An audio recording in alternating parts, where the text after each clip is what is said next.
So someone tweeted, I cooked again.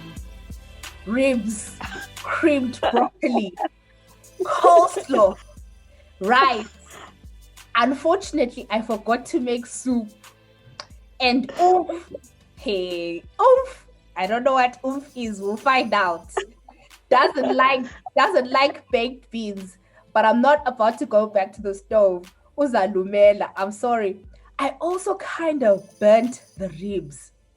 So, Yazi, the question at hand. Yeah. How do you burn ribs? Yani. You know what? I think I'm cursed, because like I try my best, but I just burn things. I don't know why. Even as a child, my mom and I always used to be at loggerheads because I'd burn everything. Maybe I'm just distracted, Nje, as a person. You burnt the ribs and then you forgot to soup. In Zimbabwe, a Zimbabwean meal is not complete without soup. So, you know what? I didn't even think about it. Seng pagulula. That's when I looked at it and I was like, no, there's something missing here. But I was like, okay, we'll see. We'll see how it goes. That's fine. But you posted the food and it looked good. So I'm sure. I hope it was. The feedback I got was it's good, but I mean people are under duress in these homes, right? So you can't go by that. You can't go by what people say. Okay. No. All right. Yeah. So if you're listening or watching, I think if you're watching, you've probably seen who we're talking to. But if you're listening, you may be wondering who we're talking to. So I'm just going to introduce. So welcome to GIS Podcast with me, Natasha. We've got a really, really special guest today. I'll give it away before I say who it is. So the tweet that I just read was signed off with hashtag ZANU-PF must go. So we have Thandekile Moyo today with us. Thandekile Moyo is a human rights advocate. She's a researcher. She's a geography expert. She is a mother and much more. And more recently, an elections observer. And much more. So welcome, Thandekile Moyo, to GIS Podcast. I'm so chuffed to have you. Welcome, and how are you? Thank you. Thanks a lot. I'm happy to be here, but please tone it down. This whole expert business. I don't want you asking me questions that will expose me. I'm good, thanks. You're good. So for people who may not know who you are, I've sort of described as I am aware of what you do, but is there anything that I have left out? When someone asks, Thandekile, who are you? How do you introduce yourself? I identify as a writer, professionally, that is. Yeah, so I think more than anything, I'm a writer and I'm comfortable being introduced as a writer. Yeah, and then all the other things are just things that I do. I don't know. I also think I identify as a human rights advocate. So writer and human rights advocate are those things that I can say describe me. I'm also a mom, I'm a sister, I'm so many other things in my social capacity, yeah. No, thank you so much. And thank you for talking about the writing. Hopefully we'll get a chance to talk about that. So I just thought I wanted to have a conversation with you about different things, but let's just get into it. Maybe let's start with some of the topical things that are happening in Zimbabwe. So we had the recent by-elections on the 26th of March, and I believe most of the results have come out, if I am correct. And I was just kind of keen to get your views on the by-elections. I know you shared on social media that you observed one of the polling stations. So just wanted to really get your views on how you think the by-elections went, how significant the by-elections are, to Zimbabweans at home, and especially for some of us who are not at home and, rely on what we see on social media. So it's really good to sort of hear from someone who's actually on the ground and was actually there. So if you can tell us about the by-elections and about that experience. Okay, so in terms of how important the by-elections are, I think, in my opinion, they were important as like some dress rehearsal to 2023. It was important that we see what the playing field looks like. And I think it was important for voters as well. Now looking at it in hindsight and with the results in place, it was important for voters to see that they can actually vote and change things, right? Because the perception so far has always been, oh my God, why should we even bother voting? We're never going to win. They're always going to rig, which may be true, because past elections have shown us that elections are rigged. But the by-elections were a wake-up call for me personally, because I've always understood that the playing field is unlevel. I've always understood that elections are rigged. But from what I observed on Saturday, I realized that there is a way to counter that rigging. Because at the polling station where I was, just by virtue of me being present, I think it reduced the chances of rigging exponentially, right? Because, the ballot box is placed in, well, not the middle of the room, but where everybody in the room can see it, right? So there were 3 agents from 3 parties. There were 5 parties contesting at the polling station where I was, but only 3 fielded agents. So on top of the agents, there was me, the observer, and then there were the electoral officials. What I also noticed about the electoral officials is that, we view ZEC as this rigging machine, but fortunately for us, they have to employ ordinary citizens as well to do some of the work.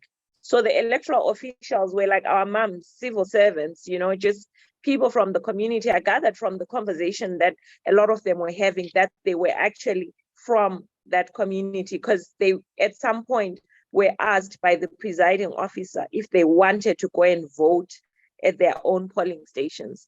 So that gave me the impression that these people are locals, right? So looking at that entire picture, what I learned was that if we have observers at every polling station and agents at every polling station, it is unlikely that ballots will be stuffed. I don't want to use the word rigging, because rigging is like an entire process that happens since 2018. The ruling party has been rigging. Opposition parties don't get airplay on the media. They are banned when they want to hold rallies and protests. So rigging is like a long process. But when it comes to ballot stuffing, it is unlikely that ballots will be stuffed when there are observers present.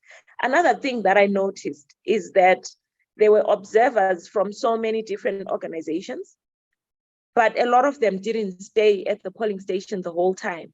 So they just came and they'll peep in, just stay there 5 minutes, go to the desk, ask for statistics. I really think that we need to make sure that there are observers that are willing to stay there for the duration of the day, even if they give each other shifts, because by the time we counted, I was so exhausted, Nat. I don't want to lie. I just didn't want to be there anymore. And it dawned on me that everybody there was exhausted. The agents, the people, the officials, the observers, we were all so exhausted. And I think that increases the margin of error. And I think it's at that time that there's vulnerability. If there's somebody in the group that really wants to take advantage of that period by either tabulating the wrong details, there's so much room for that at the end, where everyone's exhausted. I got there around 6:43, I think. But I found those people already there, meaning they'd been there to set up, they'd been there earlier than me. And judging by their conversations, they'd been there the day before. I don't know if it was for training or whatever. And we left, I got home around 3.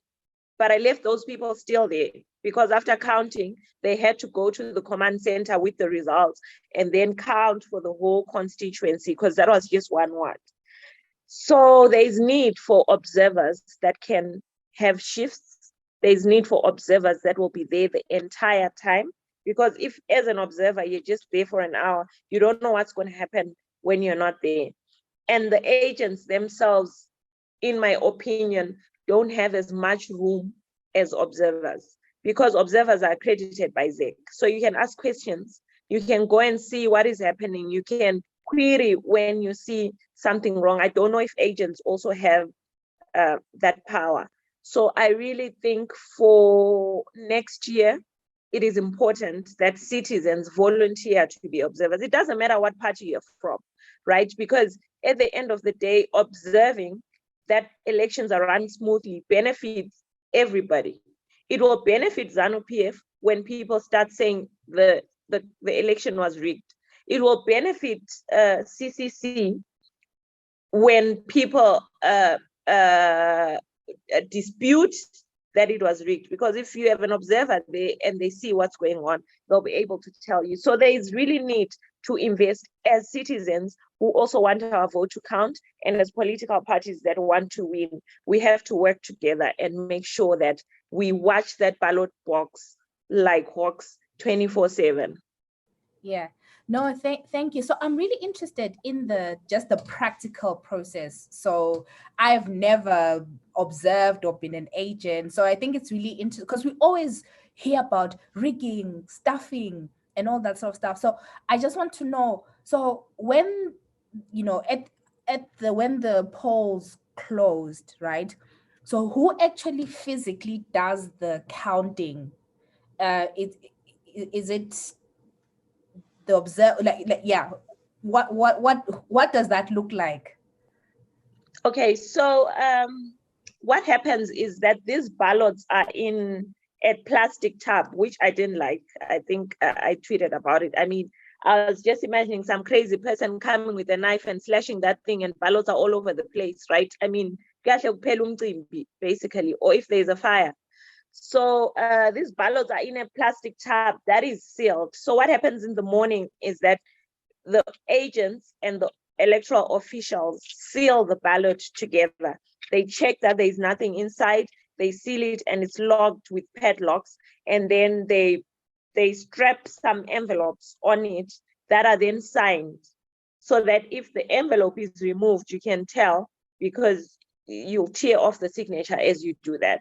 So those are the mechanisms that they have in place to make sure that during the day, nobody opens the ballot. So if there's any stuffing, actually that happens, it has to be someone going there and slotting in the ballots one by one, right? Which is doable if there are no agents and if there are no observers and if the officials at the polling station are pro a particular party. But it's a bit difficult because you'd have to make sure that all the officials are in on it because they'll be watching, right? So yeah, and then at the end of the day, we all go and check. The observers don't do anything. You are not allowed to do anything. Your job is to just look at what is happening. So it's the agents and the officials. They then go to the box, they check that it's still sealed, they check, they shake it, check that nothing happened to the box during the day, and then they go for a 15-minute break before the counting starts. So there's a police officer that watches the box during the break, but observers are also allowed to stay in there, and agents, whoever wants, still stays in the room. So it's also at that moment during the break, if everybody decides to take a break and one person remains, I mean, God knows what happens. But it's, Nat, it's also so difficult to stuff ballots because during the day, what happens is that we are shown the serial numbers of all the ballot papers in the polling station. So like at mine, we had 10 ballot books with 50, there were 14 with 50 ballots in each book. So each time a new book is issued, they announce that we have now opened book number so and so, and agents take down the serial numbers and they take down all this is from number what to number what. And at the end of the day, they have to account for the ballots that were used and the ballots that are remaining. So if agents are there and observers too, tabulating the serial numbers of the ballot papers that were used, it will then be difficult to have extra ones stuffed in there, because now you at counting time, you have to find out how many votes were cast. Anyway, I'm digressing. Your question was, how's the counting done? So after the 15-minute break, there were many other observers now by that time, some from the same organization. So the presiding officer then asked that only one observer per organization remain. So we ended up having 3 observers and the 3 agents. So 1 agent per party, and then the polling officials that had been there the entire time. So first thing, counting time, you shake the box again, you see that there was no tampering, the seals are still in place, the signatures are still intact. And then after that, the presiding officer then reads out the instructions of what the Electoral Act says must happen. So she read out the V11 forms for us, what has to go on the V11, how the counting is done, and all those instructions. No phones are allowed at that moment. We were all required to turn off our phones. And so the other rule is that you're not allowed to announce the result. Only ZEC can announce the result. Yeah, so everybody counts the votes except the observers. So they then emptied the ballot box onto the table and counted how many. Okay, so before that, they counted how many ballots were removed from the ballot box, so that they know how many ballots are expected to be in the ballot box, right? So they then counted the number of ballot papers used, the number of ballot papers remaining, and they tabulated that.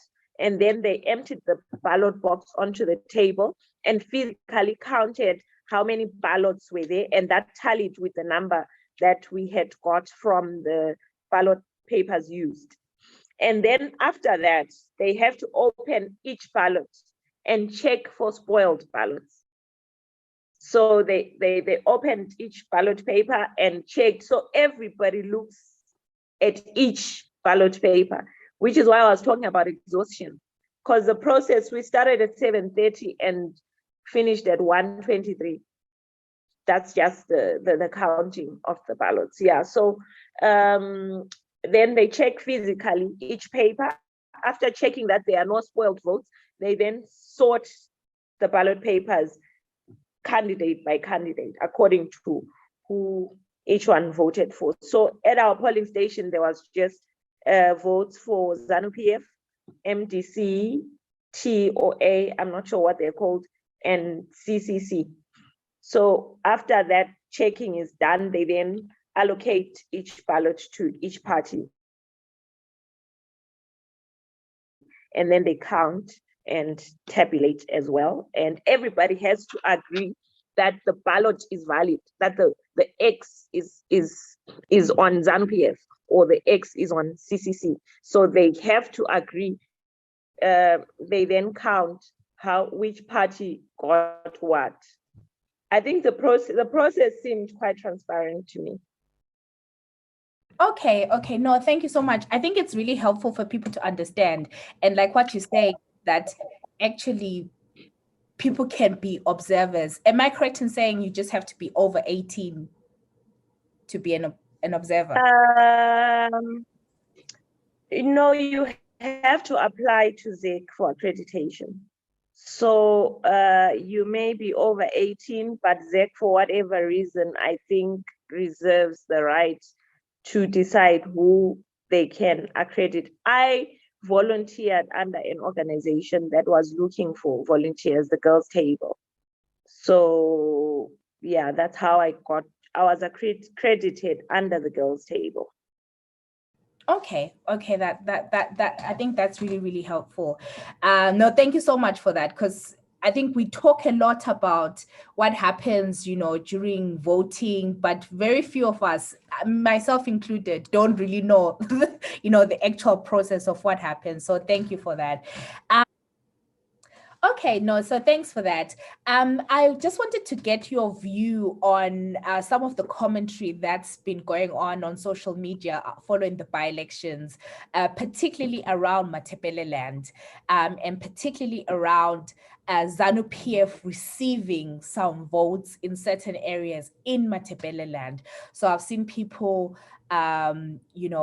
posing questions about, why is it that, ZANU-PF has X amount of constituencies or received X amount of votes? How could it be that, people that were victims of genocide are, voting, or children of victims of genocide are voting for ZANU-PF? We obviously understand it's a very complex and nuanced issue. I've seen your responses to some of the commentary, and yeah, I just wanted to sort of get your take, and thought it would be interesting to hear your take on the Matebeleland issue, the one of the Matebeleland issues. Yes. Okay, so Nat, I mean, it's shocking that anybody votes for ZANU-PF, right? Because even at my polling station where I was surprised to see that there was actually a pile for ZANU-PF, meaning that people voluntarily seemingly voluntarily had gone into the polling station and put an X on a ZANU-PF candidate. It's surprising. I mean, we are an oppressed nation, and it seems to us like everybody feels oppressed, and therefore everybody wants ZANU-PF gone, but clearly that's not the case. But it's not a question about Matebeleland. It's a question about why anybody in Zimbabwe would vote for ZANU-PF. To then pin the burden on Matebeleland to remove an oppressor that people from other provinces have over the years been putting in power is quite hypocritical. Who put ZANU-PF in power? Was it Matebeleland that put them in power? When Gukurahundi was happening, wasn't ZANU-PF being voted into power by people from other provinces? So today, people expect Matebeleland to remove ZANU-PF on their behalf. That is rubbish. I mean, I don't, that line of thinking is quite illogical, to think that you can support people while they are committing genocide on a people and then expect those same people to remove those people on your behalf. Matebeleland will not remove ZANU-PF on anybody's behalf, but on their behalf. But if we look at the entire country's voting patterns, ZANU-PF has killed people in Mashonaland. They've killed people in the Midlands. They've killed people in Matebeleland. Why are they getting votes in the entire country if we know that they're a party of murderers? Should we then say, why are Gukurahundi victims voting for ZANU? Why are Mramazwina victims voting for ZANU-PF? Why are victims of August 18, where we all saw in broad daylight ZANU-PF gunning people down, voting for ZANU-PF? Why is anybody in this country voting for ZANU-PF? It's not about Matebeleland. And what really frustrates me the most about this conversation of Matebeleland is that there are people from Matebeleland who have gone to people and said, this is how Gukurahundi victims feel. This is what triggers victims of Gukurahundi. And nobody cares. Sorry, excuse my language. Nobody cares, right? They only start to see Gukurahundi victims come voting time. Yet these people are not just voters. These are people, Nat, with real problems outside of election time, problems that nobody cares about. These are the most marginalized people in the country. And I'm not now just going to talk about Matebeleland. I'm talking about rural voters countrywide. You are talking about people that have no access to the most basic of needs. And nobody cares about that pre-election. We've never heard people going out to town about, hey, why are you not going to the rural areas and doing this and this and this for your grandparents? Why are you not going to the rural areas and donating books to children? We've never heard that. We only hear on election time. Why on earth would rural populations vote for ZANU-PF? Why would they not? I mean, that's the question. Why would they vote for you? What have you done for them pre-election to make them think that they can vote for you? And also, do people in the rural areas even understand the nuances and the connections between ZANU-PF and their suffering? We're talking about communities that are largely uneducated. We're talking about communities that have no access to information. They are not on Twitter. They have no, like, deep in Cholocho, there people don't have access to radio. They don't have radios. So you expect those same people to be able to make the calculation that ZANU-PF equals suffering. They can't, because NGOs don't even get to those communities pre-election for them to do voter education. Politicians don't go to those communities to do voter education.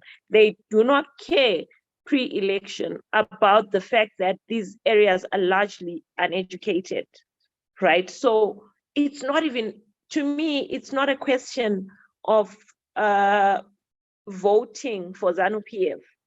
It's a question of these communities being marginalized. And are we in a position to address that marginalization before we can use them as a currency to remove ZANU-PF from power? Why should we look at people as just voters and not care about their day-to-day? So if they feel, if someone gives them 2 kilograms of sugar, they will give them their vote. Who are we to look at them and say, how dare you? How dare we think they can't do that? Yet we have nothing to offer them, not even our sympathy, not even our understanding. People have no sympathy for Bukurahundi victims, and I've seen that myself on social media. They have no sympathy for them when they tell them that this is what we're facing, this is what we experience. They are told, get the hell over it. They are told, why do you hate Shona people? Why are you tribalist? Nobody really cares, Nat. And for us to think that people we don't care about would vote the way we want them to vote is a bit entitled. Yeah, and I think sort of in addition to that, I know other people have made have made this point that I'm about to make about ZANU-PF almost skillfully being able to identify people that are rooted in the community, you know, being able to field candidates who, you know, you can say, you know, uphakathi ngu headmaster siyamazi. And whereas some opposition parties I don't know whether it's just ignorance or lack of resources, they almost bust in candidates. So people are not going to vote for someone just because it's opposition. But if I know Upagat, or if I know Ndlovu or the tuck shop that I go to every day, and sometimes he gives me sugar, why wouldn't I vote for him? So I think there's something to be said about that. I don't know what you think about that. It's a combination of factors. I mean, I don't think it's about ZANU being able to identify the best candidates, but it's about ZANU operating on a system of allocating resources based on patronage, right? So first of all, the people in the community that are of any, I don't know if I should call it social standing, or that have access to resources as ZANU-PF members. I'll give an example of in Caesar, where there is this Farai fellow who won as the MP of in Caesar, right? And many people are asking the question, but this is a Shona guy, how did he win in Caesar? And in Caesar, locals were asked that question in 2018, and they said to them, this Farai fellow is a local, right? They believe he's a local, and we are out here disputing that. Yet the people on the ground are telling you this guy grew up in Matebeleland. We believe that is one of us. That's one issue. Two, there is the issue of ZANU-PF giving resources to their own people.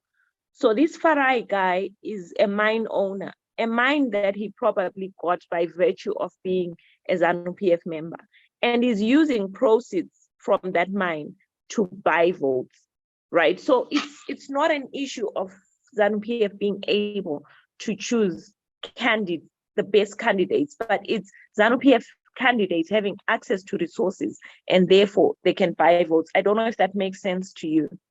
No, absolutely, it does. It does. Yeah, so it's a combination of that, and also the fact that communities really don't look at parties, rural communities, in my opinion. Yes, there are some that are pro-party, but then there are also some that just look at who has been fielded and do they like their person. And remember, most rural communities are related. So you'll find in some communities, they'll have a relative that is ZANU-PF that they believe can be a good MP, and they'll vote for that person. So I think opposition needs to invest in going to the rural areas and finding out who is acceptable and who is desirable, and also resourcing their candidates in the rural areas to be able to go out there and speak to people. And, rural people don't want complicated things. Someone has been joking, Lai has been joking on Twitter about these MPs that don't attend funerals. They will penalize you for that, for not being in the community and for not attending funerals.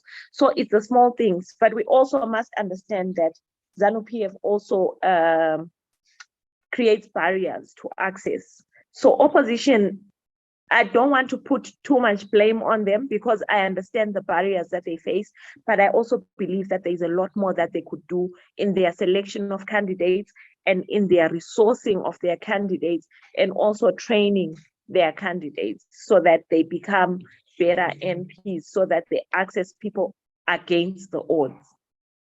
Yeah. Okay. Well said. Well said. So at the top, when we started talking, I talked about your hashtag ZANU-PF must go. When did you start saying, I'm going to be consistent about using this hashtag? Like, was there an actual moment, or or it just happened? Nat, I don't even know. Like, there was no moment that I remember where I decided, no, I'm going to do this constantly. But for me, it was a realization that the answer to all the problems I was seeing was that ZANU must go. Like, I would think of something and think, oh my God, I'm supposed to pay this bill, but they want it in Forex, and I just have Zim dollars. Where the hell am I going to get Forex?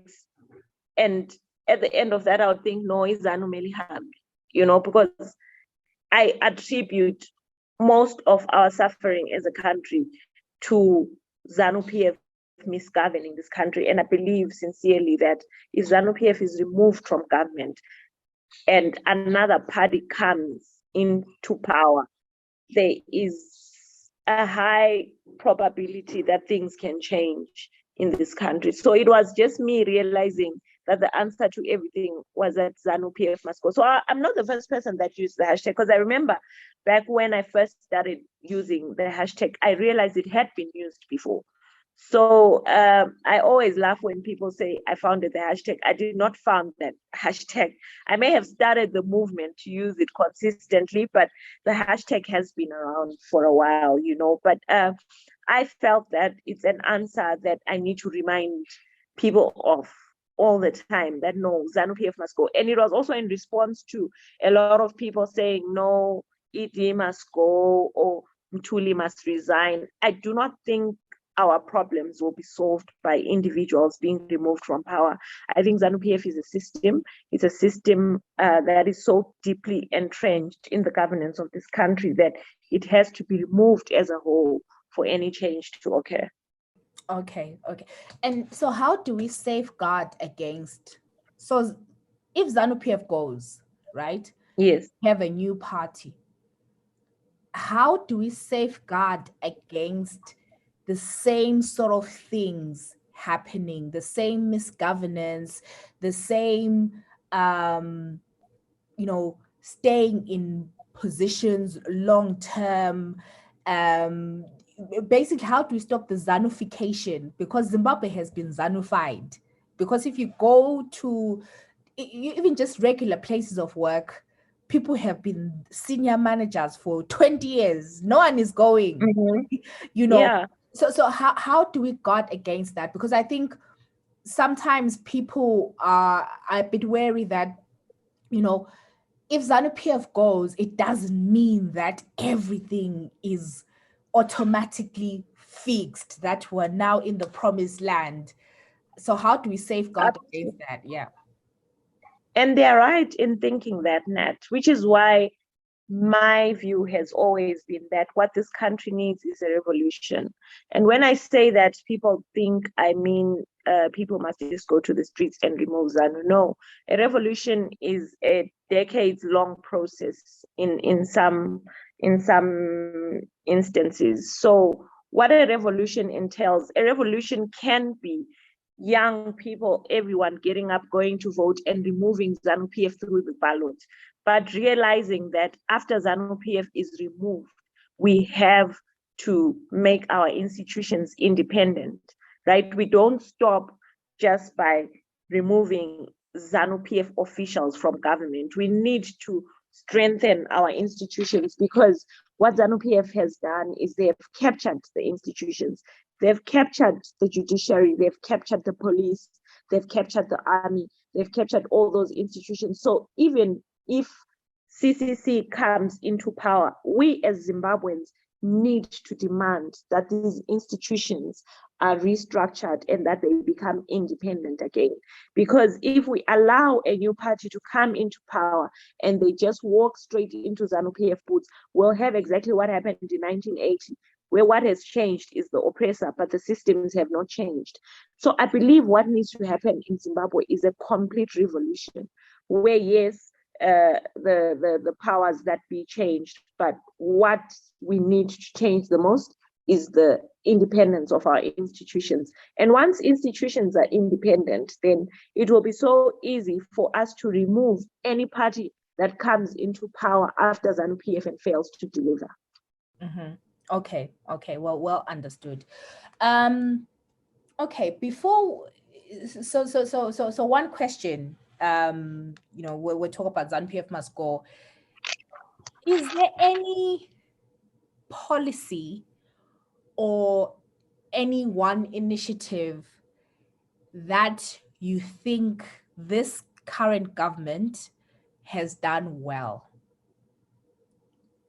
Is it? No, not. I'll have to declare a conflict of interest, honestly, because unfortunately, in my mind, these people are criminals, and I am unable to look at them as people that are capable of doing anything right, because I believe they have dirty hands.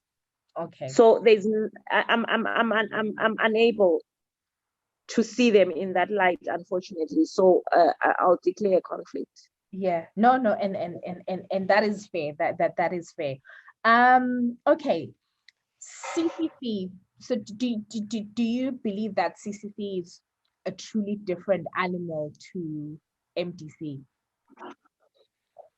No, I do not believe that, because in my mind, they are the same party that was just forced to change a name and restructure because they had been infiltrated and destroyed from within.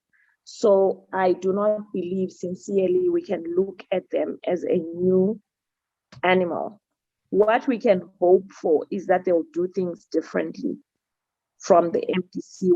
What I am hoping for is that they will not perpetuate institutional tribalism as we saw them do even with the removal of Thokozani Kupe.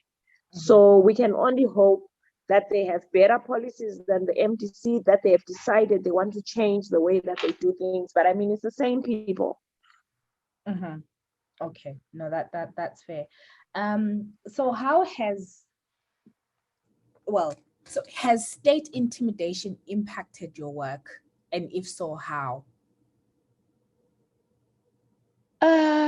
Well, I live with the constant knowledge that I'm under surveillance, first of all. And the first time I experienced it, I was shaken and I left the country and went into exile for a few months. But it was an extremely unhappy time for me because I felt that I was being insincere to the cause, because my call had always been that we must stand up to these people.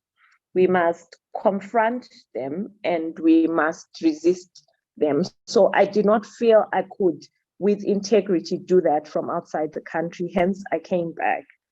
My coming back, like a carrot in front of no pricks where I can, because I don't want to be arrested and I don't want to be abducted. But it's a reality that is there, and we live with it and keep moving. No, I hear you, and my wish and strong praise that does not happen. So thank you for the work that you do. So how do you take care of just for yourself, of your mental health, sort of dealing with these deep issues, talking about Gugrawundi, talking about some of the real tribal issues and getting some pushback and being gaslit at times?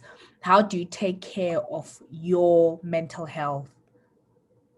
I have a very strong support system, and I'm really lucky that I am surrounded by people that that are my safety net, in as much as a lot of the people in my life I cannot see physically, but I know that I have their support and their understanding. So I have learned to take a step back when it gets too much and concentrate on the other aspects of my life. I have a very solid support structure. And sometimes, I second guess myself, because there are times when I do ask myself, okay, am I really being a tribalist? Because at times, I know I'm not infallible, right? I know I also cross the line at times. So I'm also surrounded by people that I can ask, what do you think of this? Do you think I was wrong here, or what? So it really helps me a lot, especially with regards to my mental health. I have people that will be like, no, and people that are also able to tell me, I think you could have said this in a better way. So my support structure keeps me sane.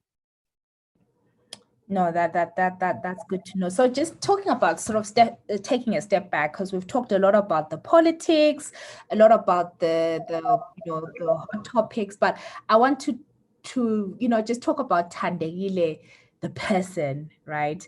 So I know you've previously shared that you used to be a writer at a publishing house, and you were writing geography textbooks for the new curriculum that had been in place in Zimbabwe. So I just kind of wanted to find out, how did you get into geography and environmental studies?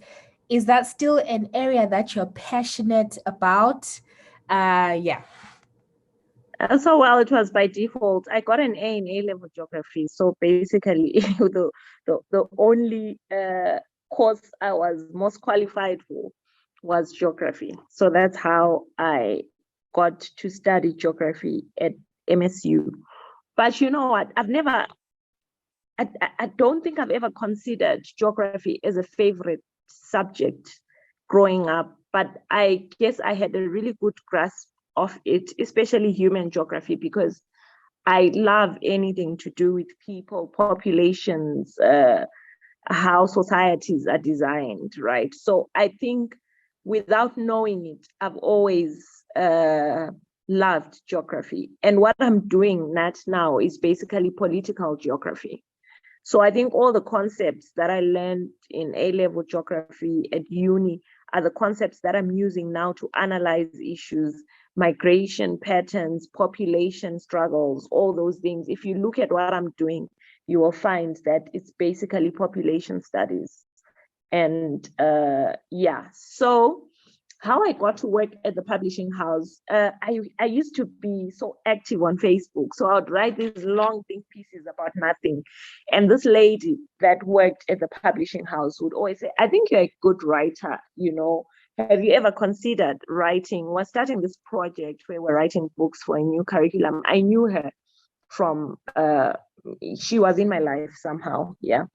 So she kept saying that to me, and I'd be like, no, I'm not looking for a job in writing, blah, blah, blah. But eventually I said, let me give it a try. And I attended one of their workshops where they were selling this new curriculum thing and looking for writers. So they were talking to teachers. Basically, I think I was the only one there that was not in education. But I was blown away, can you still hear me, Nat? Yes, I can. Okay, because I feel like I'm just going and going. Yeah, so anyway, the new curriculum to me seemed like this noble cause, it focused on critical thinking, focused on identifying children's skills when they were young, identifying their strengths, and that spoke to me. So I went and volunteered a bit just to see what they were doing. So I'd go there in the morning, talk to the other writers, the editors, and I fell in love with what they were doing. And that's how I started to write geography books for them. So while I was doing that, like at the same time when I started thinking of joining the publishing house, I also started thinking, hey, if someone's looking at me and thinking I'm a good writer, I might as well start reaching out to different editors and writing for them. So I started writing for, I think it was the Southern Times. It was just social pieces, just me writing what I think. So when I got the job at the publishing house, they asked me what else I'm doing on the side. And I told them I'm a writer, I'm a freelance writer. They checked out what I'm doing. This publishing house was purely funded by the state, by the way. So they were interested in my other work. I guess that was a vetting process. And so what I was writing at the time was just love stories. I'm so in love with love, by the way. So I used to write a lot about that and other social issues. So I guess that was good enough for them. But somewhere along the line, as you read, I think your consciousness also improves, your consciousness about issues. So as I was reading and researching for my geography textbooks, I would also be asked to edit other writers' work. So I would be editing history books and all that. And I then asked them one day why there was no Kukrahundi in the books. Right. There was nothing about Kukrahundi in any of the books that I had edited. And my editor said that he was going to write about Kukrahundi. So I asked him what he was going to write. My God, that was a wake-up call for me, because what he told me he was going to write. And, I loved that man. He was good to me. He was a nice guy, right? So I do not think there was any malice behind him telling me what they were going to write in the books was the story of dissidents, the story of how the government went into Matebeleland, the government propaganda. Yeah. And so I came face to face with someone that I held in high esteem, who believed that propaganda and who was going to put it in history books for children to read. And I was shocked, I broke down, I cried, and I shocked everyone in the office, because I was trying to argue with them that this was so wrong, but I had no facts. Right. I only knew that this is not the correct version, but I did not have the facts to back it up. So I was arguing with them, and they had at the tips of their fingertips enough information to counter what I was feeling. So all I had was my feelings that this was wrong.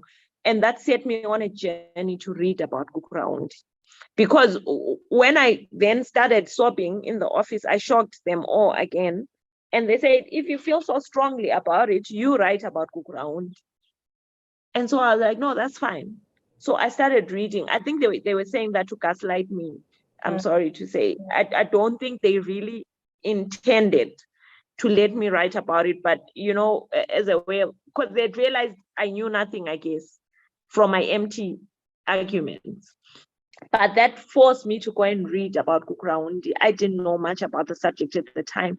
So I read about it and started talking about it on Twitter a lot.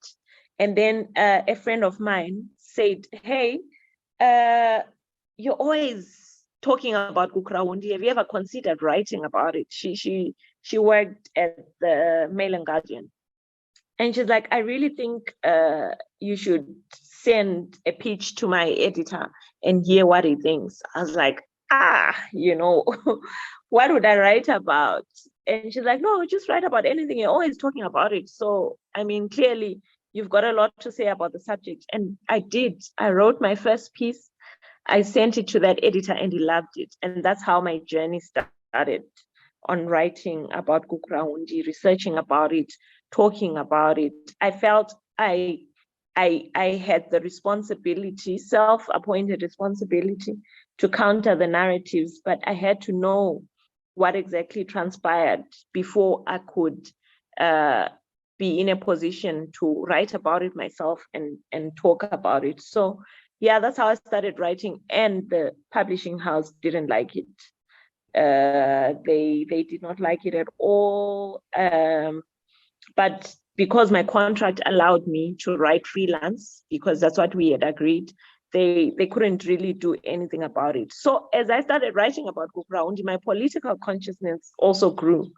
And I started to write about other political issues. I would attend rallies and live tweet them. And then they had enough of me and fired me. Yeah.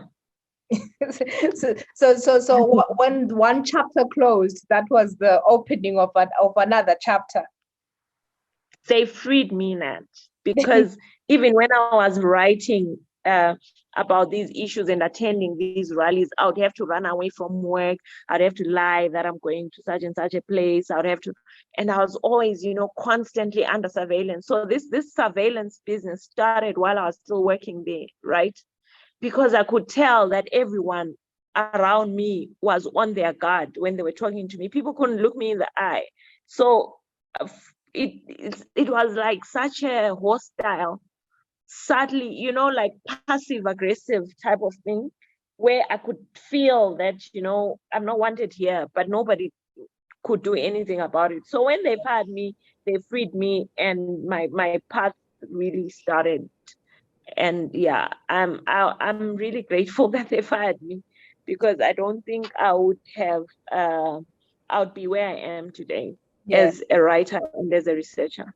Yeah, no. And we're grateful. And what you say just reminded me of so Joshua Nkomo at Lookout Masu's funeral. He gave a really powerful speech. And I would recommend anyone who hasn't had the chance to read that speech to just Google it. It's there. I haven't. I'll do that. Please do. And one thing that he says, I'll just read out, because Lookout Masu was not buried at Heroes Egg. And Joshua Nkomo said, you don't give a man the status of a hero. All you can do is recognize it. It is his. Yes, he can be forgotten temporarily by the state, but the young people who do research will one day unveil what Lookout has done. Wow. And that is so profound. That is so when you were saying that you took it upon yourself to research Gukuraundi, like I immediately thought of that, because it's something that has always stuck with me.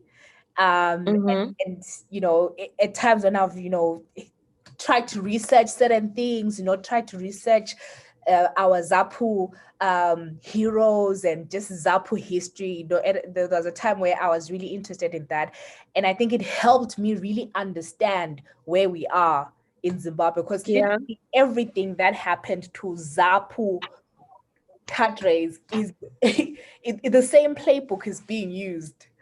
And if only people really took time to understand what had happened in the early 80s, they would really know, what ZANU-PF truly is and what we're dealing with. And Nat, I identify completely with what you're saying, because I had never heard of Lookout Masuku before I started on this journey to research on Kukuraundi. So I had never come across his name until I started reading about Kukuraundi. So, those words really, I believe, are manifesting in my life right now, because I am a young person that was never exposed to any of these heroes, but now I'm coming across them every day as I do my research. Yes. So long may it continue. You're on the right path. Okay, so I know I've taken a huge chunk of your time, so it's fine. But we'll just sort of wind down, and just in the spirit of learning a little bit more about you. Another thing that I wanted to sort of talk about is that I know that you are a mom.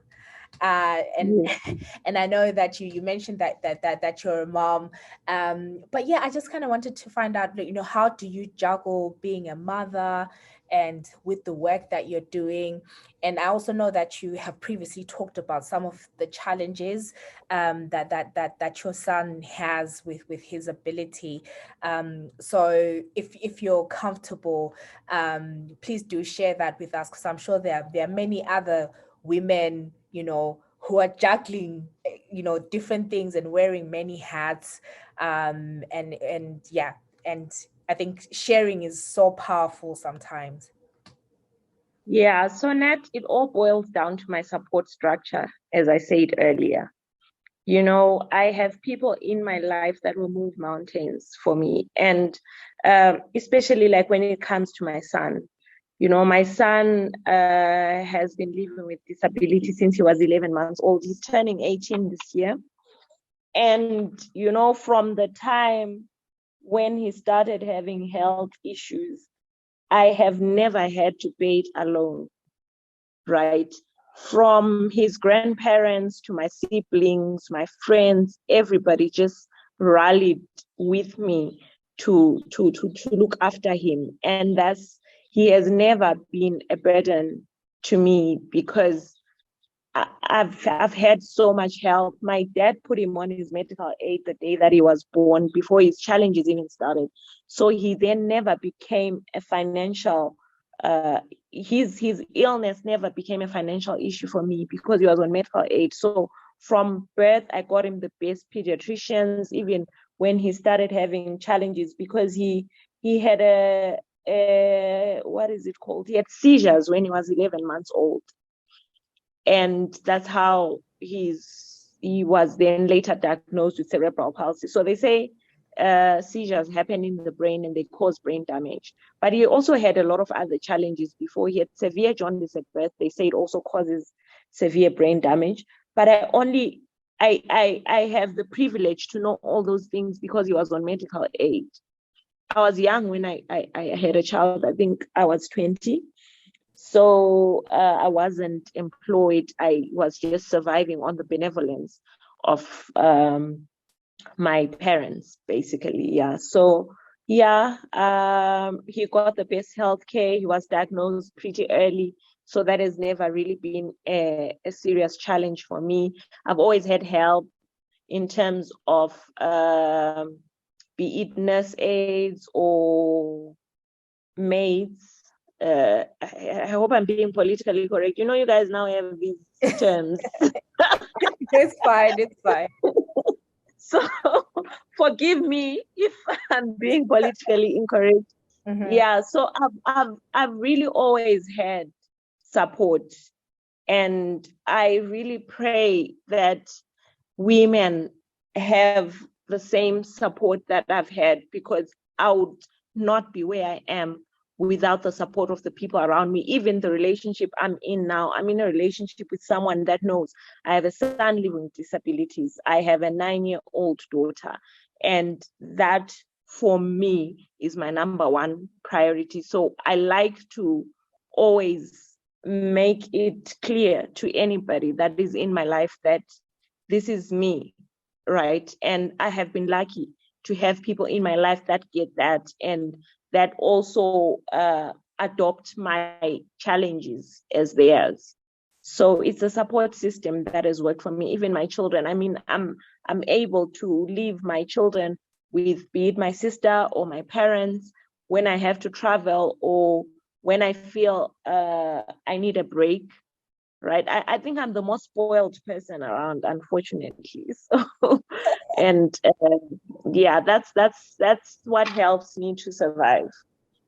No, that's really good. They do say it takes a village, so it sounds like you really Yeah, have a village around you. And with cerebral, oh sorry, how do you say it? it's cerebral palsy. Yeah, apologies. No, Um, no, it's fine. is there like a community in Zim, or because I can imagine it's one of those things that it's helpful to at the very least have a community of maybe other parents or other people, that are navigating and supporting someone with it. Do we have those things in Zim? No, Nat. That is the sad thing, because as we speak, I've been trying to find a school, basically a home for my son, because what happens with children with severe disabilities is they go to what you call respite care homes. So respite care homes are run like a normal boarding school, right? Where your child goes on opening day up to closing day, to give you, a parent, the chance to then also work and do other things, and they come back on holiday. So he was at a respite care home in Harare, but it's too far because I live in Gwanda. And I've been trying. I only know that one home in this country, the one that is in Harare. I've been looking and looking for somewhere in Matebeleland where I can take my child for care, and there is no place like that. And that I've met parents who are in such who are facing such dire circumstances where they can't even afford diapers for their children, they can't afford wheelchairs, they can't. It's so terrible, because there is no support structure, there is no social service that helps uh, children in the same situation as mine, or parents, because when you have a child with disabilities, it ends up being like you are the one living with disabilities, because you're so constrained, right? Like, I remember there's a time when I had to quit work because I couldn't find the right person to care for him. So for 2 years I was taking care of him myself, and that's how I then ended up finding this Harare place, because I couldn't cope either. I mean, with all the help that I had, still it was just too much. So there are parents in this situation who are unemployed because they can't be employed. When you have a child with severe disabilities, you can't go to work. You have to look after them 24/7. So these are some of the things that push me to fight for a better country. Because, I mean, my life shouldn't stop because I have a child with disabilities. But I know that for a lot of parents that don't have the same support that I have, their lives stopped the day that they gave birth to a child with severe disabilities. Mm. Yeah, no, thank you so much for sharing. And I think it for me it shows why we need a new Zimbabwe. We need Yeah, we do desperately. desperately, Yeah. because things like healthcare, social services, welfare, basic. And public transport, Mhm. right? Because I can't transport my child unless I have a car. I can't put him on a bus because I'm not going to be standing by the road waiting for Zuko for 3 hours with a child in his condition, right? And many of these children don't have wheelchairs. So you're carrying this 18-year-old, and this is the life that other parents are living, where they have to go and wait for a Zuko with an 18-year-old who is, he's got the body of an 18-year-old. Wow. And there isn't anybody or any service that can help them, just to take them to the clinic for a health checkup. So you'll find most of these children don't get health care because the parents can't take them to the clinic. Yeah, no, we have a lot of work to do. We have a lot of work to do in the country, and I'm hoping this helps someone in some way. And I know it's made me more aware. Just following you and following the post that you share, it's made me more aware just about just some of the issues that, if you're not exposed to it, you kind of forget that actually, this the Zimbabwean situation, it can be double or triply more challenging for other people. So no, thank you so much for sharing. No, that's fine. Thank you, Nat, for asking. That's all right. Okay, so before we go, just a few more minutes, I'll just ask you just a few questions. So, Okay. leave on a lighter note. What is the first word that comes to mind right now? Love and gratitude came at the same time. Okay, love and gratitude. Can you use that in a sentence? I'm grateful because I feel loved. Okay, that is so cliched. It is so cliche, but I mean, I can't help it. You walked into it, because I now have to ask, who are you loved by? No, I think, people talk about the power of names. My name is Thandekile, and I have lacked so many things in my life, but I've never lacked love, right? From, and I'm not talking about romantic love. Mm-hmm. I'm just talking about just feeling that people have pure intentions about and for me. And I've been blessed to be so loved by my friends, by my lovers. Gosh, I don't mean I have more than one at the moment. I mean, over time. Yeah, I have been so uncertain about so many things, but I've never felt unloved. That is powerful. The power of names. The power of names. I love that. What is the last book that you read? I've been trying to read this Stuart Doran book, the Kukurahundi one, Kingdom, Power, Glory. Okay. It's so huge, my God. And I'm struggling because I've got a very short concentration span. But that's what I'm trying to read. I've been trying to read it for over a year. Like, I started and I drop it. Yeah, so that's the last book I've tried to read. That you've tried to read. Okay.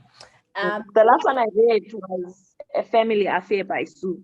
Oh, That was a breeze. Like, I just picked it up and couldn't put it down. Oh, I can't wait to read that. I haven't. Please read it. Okay, no, I will. Yeah. What is your favorite song right now? I've been listening to Mafoshoza on repeat for the past few days. I just came across it on one of my playlists in the car, and I've put it on repeat since then. So everywhere I go, that's what I'm playing. Woza Mafoshoza. Who is that by? Let me just cross check. I think it's Mboyeni Ngema. Okay. Okay. Yeah, no, you need to listen to that song. My God, you must listen to it. It's like I will. it's this man who's gushing about being in love with someone. They're saying, you know what? Yes, he's saying no mungandlisa, vele ngidlise because mina I'm so in love with you. Yeah, so I love it. I mean, it's so dramatic. The lyrics are dramatic. You have to listen to it. No, I definitely will. And then last question. Mm-hmm. You can only have lunch with this one person. Either Will Smith or Chris Rock. Who do you choose? I'd have lunch with Will Smith. Holding all other factors constant. Let's forget about everything else. Will Smith it is. Thandekile Moyo, it has been a pleasure. Thank you so much for your time. Before we close, is there anything that you wanted to say in closing? No, well, maybe all I can do is encourage people to participate in political processes, because what I realized from the past election was that we don't vote. I mean, people just do not vote. I think I saw only 3 young people that came to vote at the polling station that I was at. And that made me so sad, because I believe that ZANU-PF rigs elections by making us lose trust and confidence in the electoral system, such that we just don't vote, and it works in their favor. I really would love to encourage people to go and vote in their numbers, because all this that I was talking about, having observers and agents, will only work if people do vote. ZANU-PF people vote. So the only way that we can remove ZANU from power is if we also go out and vote in our large numbers. Yes. Well said. So I think we will end on this note. We've been speaking with Thandekile Moyo. Thank you so much for your time. I'm going to put Thandekile's Twitter information in the more info section of this podcast, so that if you are not familiar with her, you can follow her. Thandekile, thank you so much. Thank you so much, Nat. It was fun talking to you. Thank you. Bye. Bye.